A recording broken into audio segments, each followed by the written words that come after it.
everyone. I'm Dana Perino, along with Lisa Booth, Juan Williams, Brian Kilmeade, and Greg Gutfeld. It's 5 o'clock in New York City, and this is The Five.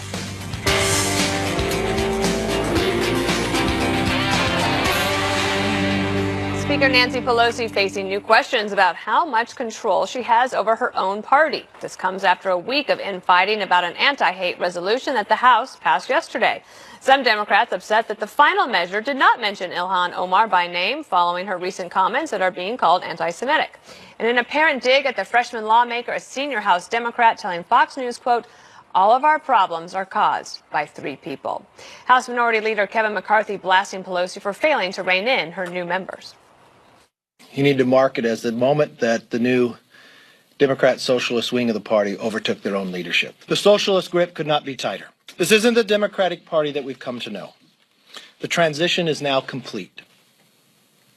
That the Democrat socialist wing of the party controls their own leadership. It's interesting, Brian, that Nancy Pelosi really owes her speakership not to these new firebrands, the freshmen that are making all the noise in the news, but to the moderates that won in swing districts and beat those Republicans that were having a tough time. But now it's like the only one that can get attention are the freshman members that are making a lot of noise. It's unbelievable because in the beginning it was like, look how powerful she is. Look at what command she has. And look at how Paul Ryan dropped the ball. And then they thought, wow, is she going to be able to go to the middle to make sure those moderates keep those seats? And now the story is, how did she get this so out of control where it needed 48 hours just to have a resolution that would say anti-Semitism is wrong? Now we had a resolution that said everything we learned in first grade still holds. Don't be mean to people. And now we have a situation where they actually told us, did these freshmen, this Minnesota freshman in particular, Omar, when she came out and said, oh, by the way, I'm going to need you to change the rules because I'm going to be wearing this headdress. 181 years, no one was allowed to wear anything on their heads. Now they can. Then they go out and go, Lindsey Graham is compromised. I thought to myself, what's going on here? And then we find out about all these other past tweets and her apologies and backtracking. And then you see a situation where no one can rein them in. I thought she chose in the beginning not to. Now I realize she can't. Yeah, Lisa, has it gotten away from them? Like this is like basically a defining moment, or do you think that now that they've gotten past this week that they can pull things back together?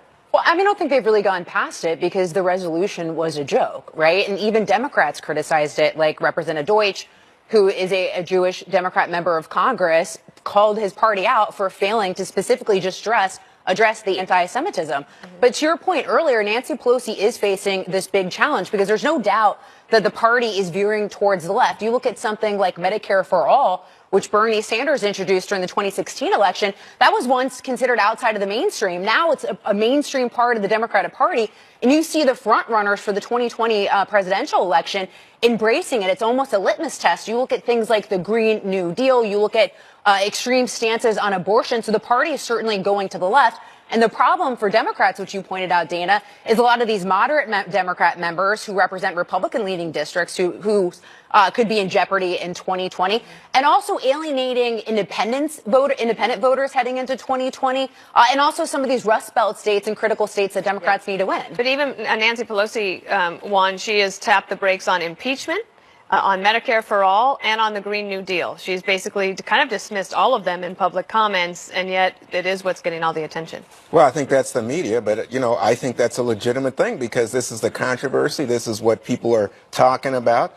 To my mind, the big slip up here is that otherwise we'd be discussing things like the Republican revolt against the president on the emergency claim for the border, or we'd be talking about the Democratic bill H.R. 1, which tries to lay out new rules with regard to ethics and campaigns and voting. So essentially, they have run over what Pelosi wanted to be the message at this time. I will say this. I think Pelosi did a great job. I don't think she's under the pressure you guys described because she held her caucus together. She put the mic down and hung out and walked out. She said, if you're not going to listen to me, I'm going to leave. She left. But the 23 votes, Brian, that went against this resolution, not one, Lisa, not even people who said, oh, we kind of think you should have been more specific about Omar and about anti-Semitism. Not one Democrat voted against this. The party held together, and for her, that's a major triumph because if they had split, just like we're talking about the dissension within the ranks, we would really be focused on people, especially if a Jewish member had voted against this resolution. Let's get Greg in here. Oh, no, thank you. I'll stay out of it for now. I'm looking forward to the Michael Jackson segment. Hey, no, I got to tell you one thing about Omar. No one is safe right? She just today slammed former have the president. sound. Oh, you have the sound? Go for it. Let's listen to it. As a quote, sorry. Well, then I will do it In your voice. No, I'm not Jana's going to try to do it in her voice. All right. Omar says the hope and change offered by Barack Obama was a mirage, recalling the caging of kids at the U.S. border and the joining of countries around the world on Obama's watch. She argues that the Democratic president operated within the same fundamentally broken framework as his Republican successor and said, "We can't be only upset with Trump. His policies are bad, but many of the people who came before him also had really bad policies. They were just more polished than he was," Omar says. All right, so back to what I was saying. Michael Jackson. Like, no one is safe, including President Obama. She slammed President Obama. Doesn't she know that is our job? What are you? There's turf in this place, and she's coming in on our turf. Look, this is what they did which was hilarious and clever, what the Democrats did, okay? She does something wrong. She has a litany of anti-Semitic slurs. Instead of acknowledging it and putting her name up there like the Republicans did with Steve King, they threw it into a bucket of other wrongs, which dilutes the actual condemnation. I think we know that that's the obvious strategy by inserting it with other kinds of hate crimes and hate thoughts and so on and so on. So she kind of it's like taking a bruised apple at a farmer's market and putting it in a pile of other bruised apples. They all look the same. That's what they tried to do. Nobody likes a bruised apple. But see, I don't think that's clever. I think it's just a win for her. No. I just think it's a flat-out win for her. No, I'll tell you why it's clever. It's clever because then you have the Republicans saying, okay, now they can point to you and go, you Republicans didn't vote for an anti-hate bill. You must really be haters. So it was it was jujitsu. Is that what it is? But here's the thing that I find interesting. It's amazing how traditionally liberal the right is now and how right-wing, old-school right-wing the left is, because you have Republicans condemning anti-Semitism, fighting for free speech on campus, peace talks in North Korea. Meanwhile, the Dems can't agree on anti-Semitism. They want a Cold War with Russia again, North Korea and the Saudis, and they want to shut down dialogue on campus. We have a totally flip-flop world. Yeah, especially when you are point? going after Obama or defending Obama. Well, I'm sorry, but they want us to get this other topic in because House Democrats aren't the only ones divided. The 2020 presidential hopefuls are also split over what the party's vision of America should be. The latest progressive shift comes from Elizabeth Warren announcing a proposal to break up big tech giants, including Google, Facebook, and Amazon. Warren claims they are monopolies with too much power. Brian, she doesn't care about the Pocahontas stuff. She's like, I'm putting policies on the table. Right. Very interesting policies. Break up successful companies and make sure they're not successful. I don't know what she's going to go on legally to break up Google, because there is Bing. We don't use it. There is Yahoo. They're just not as good. So I don't know. Take the most successful thing about America and then destroy it. That's a good one way to run.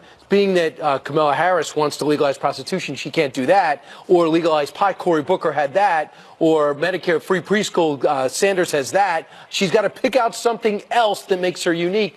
I just don't think this is going to resonate with anyone who has somewhat respect for the free market. You know who people should be looking at and people aren't giving him enough attention is Bernie Sanders. He is the only Democrat who's thrown his name in the hat that is generating an excitement on the left. You're seeing, who's genuine though.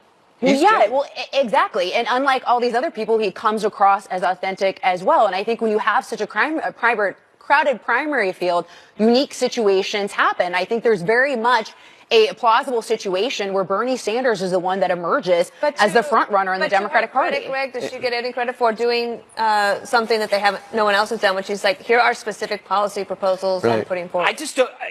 You know what? She's all about co-opting someone else's character. First it was Cherokee, now it's AOC. I think that she is trying to be AOC. That's funny because she was in Long Island City today making this announcement. Interesting. That is funny. I think I'm going to get me a beer. And thanking her husband for being in their house. Where is he supposed to let Juan have a last house? No, I just think it's very difficult for the Democrats because initially they were very pro these high-tech firms because the high-tech firms give a lot of money to the Democrats, very supportive. But you know what? When it comes to issues, and we've seen this week with Facebook, they're looking at the privacy rules. They're trying to revamp, especially after 2016. Yeah, they know it's and the coming. Russians. Yeah, we'll have There's 9 a companies who tremendous. don't want our And so privacy. I think you're wrong, Brian. I think there are lots of people in this country who say you've got to regulate. You see the Europeans already saying these high-tech companies right now are running over our societies, Isn't that making I'm not a sure ton about of running- money. Regulate No different from responsibility. breakup? Isn't I'm not regulate sure different about from breakup? following the Europeans right off a cliff.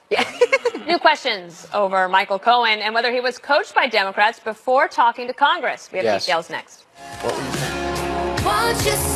Welcome back. Bombshell new development in the wake of Michael Cohen's hearing on Capitol Hill. Republicans now asking if he was coached by Democrats beforehand. Sources say that Cohen met with the staff of Democratic Congressman Adam Schiff 4 times over 10 hours leading up to his public testimony last week.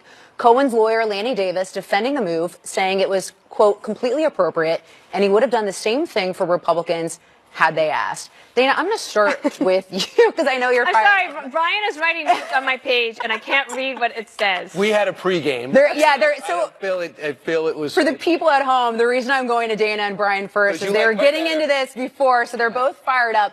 So I'm not Dana, fired up. well, I don't really care. Well, okay, so Adam, well, then, you know what I'm. Thanks. All right. Oh, well, here's the thing. You think it's a huge deal that Adam Schiff is shifty don't and that tell it's me a what I problem. think. But you just said. So Dana, do you? Adam Schiff is downplaying this, saying that it's completely Right. normal. Is it? I Well, want to hear her yell at Brian more. And Brian, you yell back at her. Well, someone start and then the other go. Dana, you go first. Lanny Davis is the lawyer, right? He's a good one. He's been through this before. And the committee said, you're coming up here because you're going to have to talk to us because you lied to us the last time you were here. We want to see you up here. We're going to go through this so we can walk it through. Maybe that's inappropriate, except for that they offered it to the Republicans as well. The Republicans didn't want to do it. Okay, fine. That's fine. But the 2 biggest headlines that came out of Michael Cohen's testimony, the number 1 thing that President Trump wanted, Michael Cohen said, no evidence of collusion, number 1. So did the Democrats coach him to say that? And the second headline was, President Trump did not directly tell me to lie. Okay, so those are the 2 things that the president could possibly be in trouble for. Michael Cohen sides with the president on those 2 things. So if the Democrats were trying to coach him, they didn't do a very good job. So Brian's raising his hand. So Brian, ding, ding, ding, you're next. Go. Okay, first off, what bothers me is the deception. When he asked, Adam Schiff says, who was just talking about logistics and he was worried about his security. That's not true. They met 5 different times for 12 hours. My goodness. And you told me something I didn't know. I did not know Republicans were invited to come to New York and meet with him. So if that's They true, had the that's a little opportunity different. to do it, and they Well, they were a little bit surprised that it was at this length. They had no idea. That's why Turner wrote that letter saying, did you actually rehearse this? Was this a rehearsal? Some of these the Q&As that got on the record. Number 2 is the Benghazi hearings. All the controversy with the Benghazi hearings. There was one time in which a Democrat was not invited to a one-on-one session with a key witness because a whistleblower wasn't too secure with what he was going to say that it wouldn't leak out to the media. And Elijah Cummings went crazy. So just do it the same way. There's no legal reason to bring Republicans in, but it's the right thing to do traditionally. And it did come out. They said that he changed. They said that Trump lawyers changed his remarks, and they didn't. That turned out to be wrong. They didn't change his remarks because they found his original, the Moscow Tower talk stopped in January. That's exactly what he intended to say. I think that if you look at the Cohen hearings, at the end of the day, did it help or hurt President Trump? And I would argue that it absolutely helped him. Well, and to that point, Greg, I want to get you in on this. Please do. To the point that Dana just made, does it help? I wasn't listening. Oh, well, that does not help. You're not interested. You're not listening. Yeah, What's you going wanted on me with to this yell show? I'm How do you kidding. get I'm the ratings joking. you get? I'm joking Does because it- we're real. does it- Unlike your crazy show in the morning. You don't even know they're on in the morning. You're sleeping till noon. Does it help order on the court? Does it help anyone to embrace Michael Cohen? Because if No, he's quite No. crazy. To your point about Adam, what's his Schiff being shifty? I don't think people keep saying he's like Joe McCarthy, right? He's on this witch hunt. That's what the Republicans compare. He's more, in my opinion, like Charlie McCarthy in that he's a doll on strings, and the strings are pulled by an activist media. He's doing all of this because he's being rewarded with the spotlight. He's so wooden and stiff. He makes John Kerry look like a gummy worm. But he's like he is in control of the media, and as long as the media is chasing this, he'll keep chasing them. Well, I gotta say, I gotta introduce you to Devin Nunes, because if you I think know a him. He's a nice guy fella. who was We play playing in the racquetball. media and absolutely a stooge for President Trump, guess what? That was Devin Nunes when he was in charge of House Intel. So I mean, I don't see But how Juan, that's. can I- And let me just finish. But- And I think that when you stop and review the idea that this is a witness who had lied to them in 17 to the Congress, the idea that they would say, well, we want to review what you're going to talk about. We want to know what you have knowledge of so that we can prepare going over things like catch and kill stories with the National Enquirer, exactly what was But the Juan, relationship does it help? with David So Pecker. David Axelrod put out a tweet in response to the House Judiciary Committee's sweeping document request from 81 people saying that this plays in to President Trump's witch hunt narrative. Doesn't it? No, it plays into Why a not? media narrative that tries to say it because the Congress has a legitimate oversight. But all role, these people have and they already should been be part of asked- Mueller's investigation. No, The House and is a Senate have both distortion. done, I'm so sorry that David Axelrod bought into this distortion because you want the Congress to ascertain the facts before bringing any charges or going after impeachment. They aren't doing that. Isn't it They're redundant, gathering though? facts. That's their legitimate role. But isn't it redundant, though, when Mueller has already been doing this investigation since 2017? No, it's not. You've got both We House don't and even know Senate what's in the committees Mueller investigating. report. So, I mean, let's assume that Mueller comes up with nothing. Did you They're guys not hear that redundant. Jesse Smollett got indicted Right. on 16 felony counts? We should do that story. Well, funny you say that because breaking Why news say? out of Chicago, as Greg just said, there's more legal trouble for Jesse Smollett. We have the latest coming up ahead on The Five. Plus, the fallout intensifies over that explosive new documentary about Michael Jackson. All of those details when we return. Stay tuned. Stay with me, 'cause you're all I need. HBO's controversial documentary Leaving Neverland, prompting new questions about Michael Jackson's legacy. And now, more outlets distancing themselves from the world's biggest pop star. The Simpsons announced they're pulling an episode featuring Jackson's voice after the documentary alleged the late singer sexually abused 2 children. All of this comes after several radio stations across the world have decided to stop playing Jackson's music. And one of the singer's biggest defenders now pulling back his support. Longtime friend to Michael Jackson actor Corey Feldman saying this. I don't want to be perceived as I'm here to defend Michael because I can no longer do that. I cannot in good consciousness defend anyone who's being accused of such horrendous crimes. But at the same time, I'm also not here to judge him because, again, he didn't do those things to me, and that was not my experience. Well, so this is a kind of a telling moment. So we have The Simpsons pulling an episode with Michael Jackson's voice in it. We have a Canadian radio station and several other radio stations around the world pulling his music. A statue in Manchester, England being pulled down. The estate, the Michael Jackson estate, now dropping this concert film that they were going to run and ending a Broadway musical that was going to be on display in Chicago. Lisa, why now? Because we knew so much of this. Right. Isn't that sort of pathetic that it's taken this long for there to be this kind of response to Michael Jackson? I mean, you can go back in 1993 where he faced a police investigation, reached a settlement with a young child and their family for $23 million. You have his sister, LaToya Jackson, in 1993 telling MTV, basically accusing her brother of being a pedophile, saying, what business does a 35-year-old man have having a little boy stay with him for 30 days, right? So this information we have known. There was, again, another documentary in 2003 by Martin Bashir talking about all of this, a 12-year-old cancer victim saying that Michael Jackson told him, if you love me, you'll spend the night in my bed. So why now? It's pathetic that it's taken this long. And I think the reason is because we put celebrities on such a pedestal that we basically let them get away with so much when this has been interface and all clear for so long. So, Greg, one of the Simpsons people was asked, why are you pulling this now? Because you knew just what Lisa's talking about. And the answer was, but he was acquitted in 2005, although he had settled one case back in 1993. To me, a lot of this stuff is very easy virtue signaling. I don't think it's that impressive. When you reduce the supply of something, what happens? You have scarcity. That increases the value. So hold on to your Michael Jackson records. The big question that they're talking about, okay, a radio station will say we're no longer going to play his music. It's about who sells the music. Will they actually stop selling the music? You can still, go see Roman Polanski movies. You can see Charlie Chaplin movies if you want. There are a lot of artists spanning across the history of art in paint, in poetry, in acting who are profound scoundrels. And we still listen to them. We still enjoy their music. There's an interesting point that Eric Weinstein makes. The radio stations banning Jackson should actually shut down because the inventor of the radio, Marconi, was a fascist supporter of Mussolini. So if you're going to take virtue signaling to the ultimate level, you will have nothing left to listen to. You will have nothing left to watch. So I think that when the rubber hits the road is, will you sell that thing? Right. Not removing something from The Simpsons because you're not losing any money. Will you sell that album? Well, And Dana, that's the same just with to Harvey that point. Weinstein. Yeah. Dana, let's go to that point. I have a good point. If you have music that you know was produced by, in this case, an alleged pedophile, and are you going to associate his reprehensible actions with Billie Jean?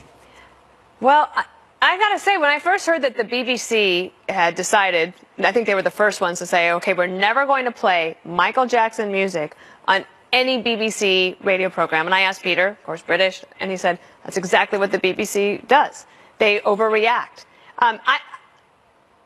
I think that your point is a good one, which is that we still see those movies. The music is going to be there. People, I don't understand why it's happening now. And it's fascinating how documentaries are driving decision-making like this. Like, this is a lot. But, like, on Harvey Weinstein, nobody's suggesting that those movies... Shakespeare in Love.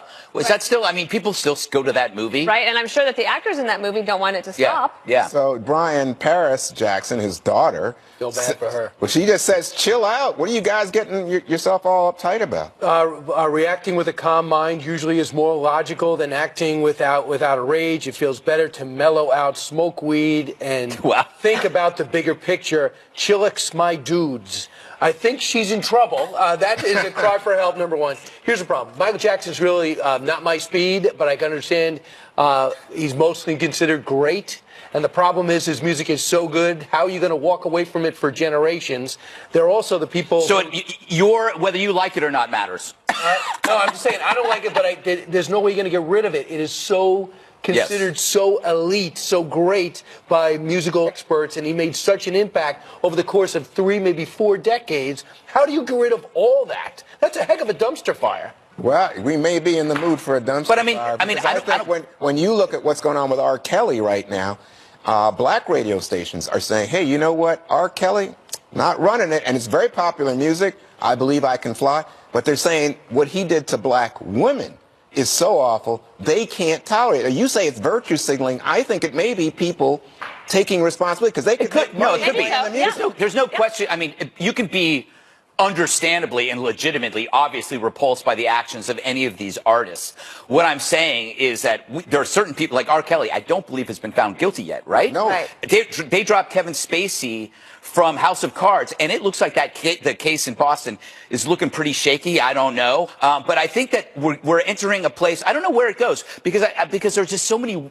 I mean, Roman Polanski raped a 14-year-old girl in a hot tub, and he's considered Hollywood royalty. Standing ovation. Yeah, standing ovation at the Oscars. But I'm sorry. But isn't the issue not just if he had faced, legal problems, but just the fact that him spending the night with little boys should have been enough on its own? Well, it's weird. I mean, there's no question. And you think about, Neverland, it's intended to draw in little kids. Millions and billions at stake. All right, breaking news about actor Jussie Smollett. This is hot, and it's late here on The Five. Stay with us. All right, here we go. A Fox News alert. Even more legal trouble for Jussie Smollett. A grand jury in Chicago has reportedly indicted the Empire actor on 16 felony counts of disorderly conduct for filing a false police report in the wake of his arrest last month after police say he alleged paid 2 men to help him stage a fake attack he later claimed was a racist and homophobic hate crime. Matt Finn is in Chicago with this latest chapter. Matt, is this 16 counts? Were you expecting this?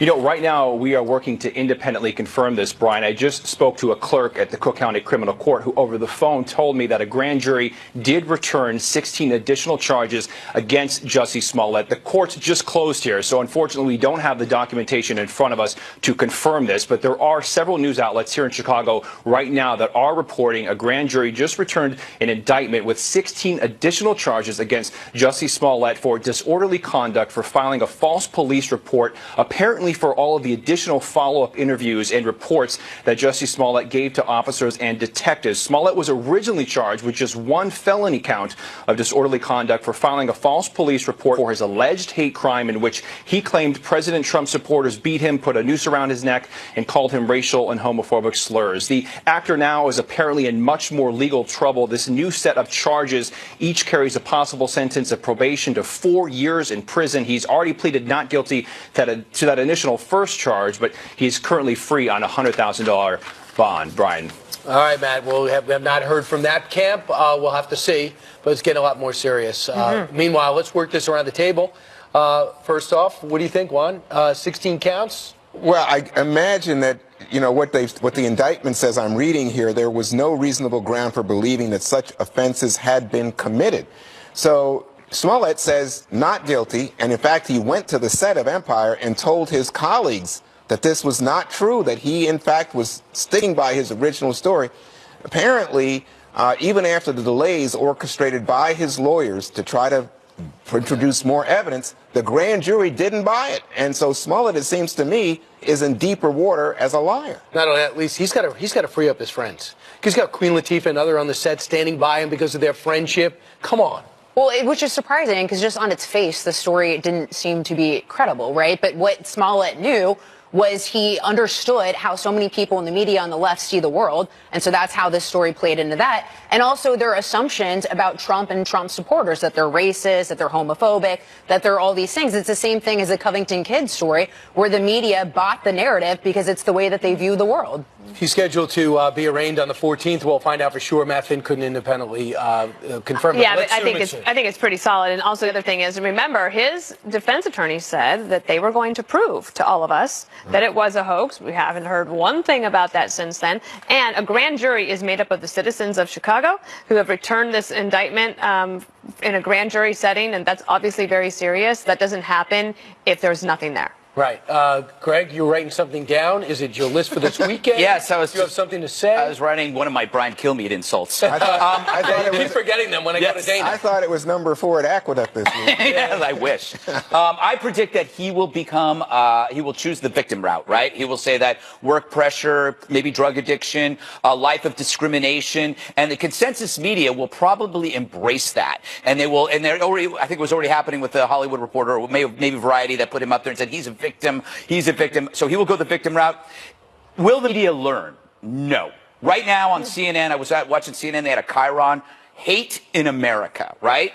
That was it. So what they actually did to the police years ago, where they create the illusion of panic, they're doing with hate crimes, and they can't even realize that they're burning their hands on the Smollett stove, that they haven't learned a single lesson. They're going to cling to this hysteria, and it's going to create more hoaxes. So go back over what you said. Yeah. You said drugs. He's going to use drugs in this. He already kind of has. Yeah. What was the other one? I will say that he will claim that is lifetime of discrimination. Okay. I will say pressure. It's happened before, but this is just the one time where he made it up. Well, the best. That's what as a lawyer, that's what I would tell him. Really? I'm not Yeah, hiring and I'm not a you. lawyer. And I'm not a lawyer. But I must say, I think the drugs one is the best because apparently he's on record by buying drugs through these two guys Yes. that he then hired, right? Yep. Ma'am? Dana? Yes? When's this going away? I mean, I never heard of Jussie Smollett before. Can I soon forget him? You can, but I think to Greg's point, there will be others. Like this is, it is something that you think that how could this possibly happen that you have these hoaxes, but you had so many over the years, and because you have this people. Remember Eric Desenhall, who Greg interviewed on his Fox Nation show. And he's a crisis communications guy. He says that these people that perpetrate these hoaxes, these celebrities especially, that they don't even realize that they've been had or that they've been caught.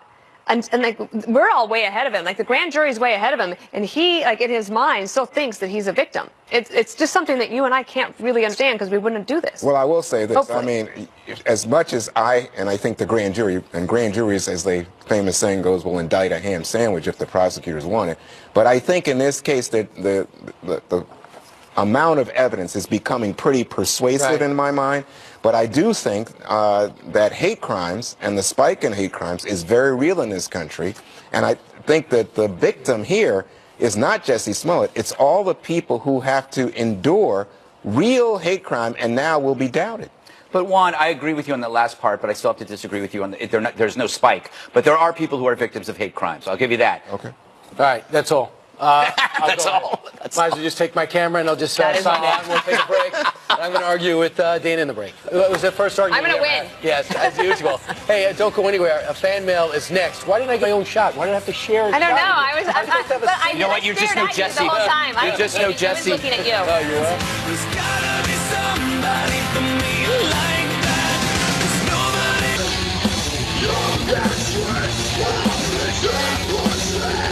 Dancing Queen. Wow. Not by ABBA. Fan Mail Friday. Let's get started. Kimberly W. writes, I know Greg will love this one, of course. If a robot could just take over one of your daily tasks, I know which one mine would be. What task would you give it? Brian. Come on. Is that what this is? Yes. Is this generic fan Do you do mail any asking tasks? impossible? Do you not watch this show? Friday I don't. I'm usually at some happy hour or there's a ladies' night. There's no happy hour. But for you. I would say You go to ladies' night? I would. You're a strange man. Right. Answer the question. Yeah. Ladies are Maybe the robot should do the 5 for you. Right. I think that's what we figured out. No, I would say Don't robot. you dare put any money in my garden. I would like a robot to walk my dogs. Oh, there you go. It's Oh, because you don't love your dogs? It is too cold right now. Yeah, I know. And they're prepared for this. I'm not. Juan? I think driving, but that's coming, isn't it? Because, Yes, it's coming. Because I get, but the thing is, I don't like losing the control by not driving. Because I like driving to some This extent. is like therapy for him. Yeah, but I don't. Every but I don't Friday. think- I don't think so. He works through the answer. He does. Dana. I'm going to say making my bed. Ah. Because I like a real Don't- tight corner. Don't make it. That's You always make your bed. That's the number one first thing you do. You know why? Because you feel great when you come home to a made bed. That's Lisa? true, though. Also, you just feel more organized as you start your day. I would say laundry, because living in New York, Yeah. if I don't have a washer or dryer in my apartment, so you walk down the hall, then you've got to do the laundry, then you have to wait. It takes like 2 hours, then you have to fold, and it's just this entire process that wastes a bunch of That's time. happening, though. There's a robot So- that's going to fold. Well, and they would Saw that. probably be a lot more efficient and better at folding than I am. Exactly. So it's a win. We're going to have nothing What- to do as people. My daily task would Perfect. just helping children. Yeah. It takes up a lot You of my want a time. robot to do that? Yeah, because it takes up most of my morning. Gigantor? Yes, yes. You have such a big heart. I do, medically even. All right, Fritchie Firecracker, of course. Have you ever sent a text message Yes. to the wrong person? Who? Yes. So I don't remember who it was. It wasn't bad. Thank Yeah. goodness. Thank goodness. Oh, well, But that's a one time great it story. happened- One time it happened at the White House. It was an email, though, and instead of sending it to Dana Perino, my staffer sent it to Dana Milbank of the Washington Post. Mm-hmm. It was, thankfully, was not fatal. You know what's interesting? Do you ever? But you're a more famous Dana. I don't know. I mean, Dana Milbank's pretty famous. No, you're way more famous than Dana Milbank. I'm not in people a at home, contest with people Dana at home Milbank. don't even know who Dana Milbank is. Now, Megan's Brian? my producer, our producer here for this, but she used to be the Fox and Friends producer. Yes, she moved up. Megan, do you remember the text message I sent by mistake? Can you tell me what you think I spell checked it to? Can you tell me? All right, I'm not allowed to say. Wow, it must have been That's bad. amazing because see, It was so bad. At people at home, we have producers in our ears, and they told Brian he is not to tell that story. Right. He said, absolutely not. Okay. Lisa, Shut down. Well, this is probably, when I was working on Capitol Hill, I accidentally sent, it's an email, not a text message, to a constituent, and I had meant to send it to one of my coworkers, and it was about our happy hour plans afterward. the constituent met innocent, up. He was though. very I thrilled. know, but it was like super embarrassing. I felt, yeah. Juan. Well, I mean, I've hit, reply all when I shouldn't have. But the biggest one was, you write an email and then all of a sudden WikiLeaks or somebody swoops in, like I sent an email to John Podesta, and suddenly everybody's telling me, hey, why did you say that? Why do you got I was like, oh my God. I forgot about that. Yeah, that's you not were good. actually, that's what scares me. That's going to happen to me. Thank God I don't send any, reply all emails or things like that. That's tricky sometimes.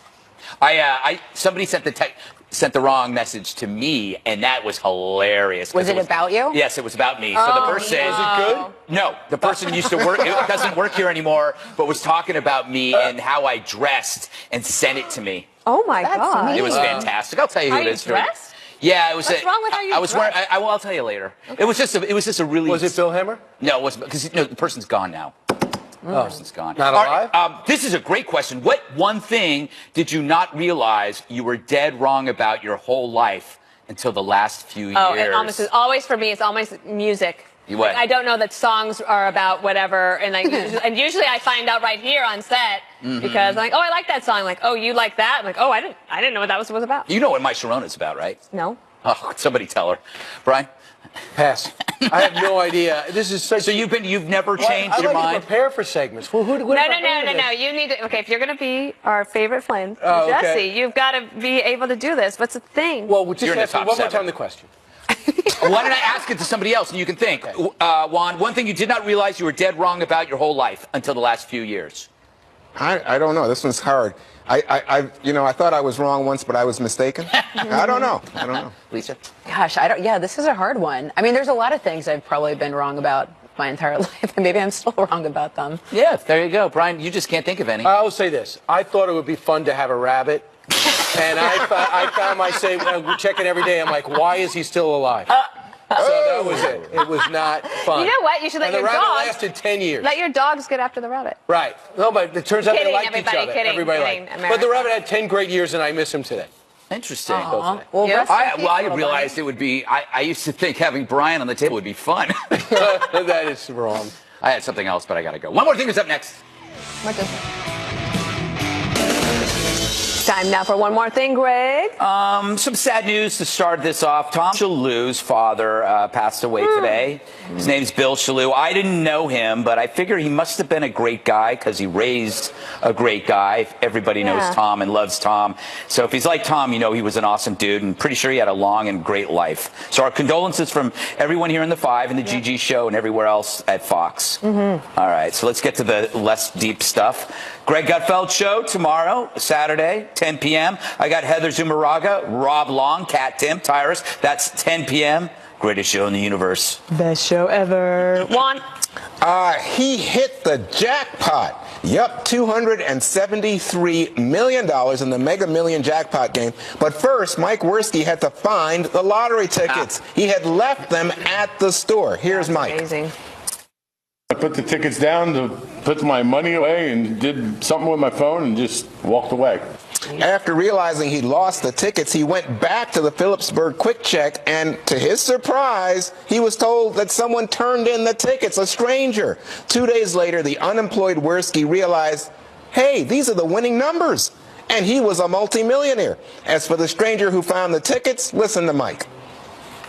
I'm looking for the guy that handed them in. I got to find him and thank him.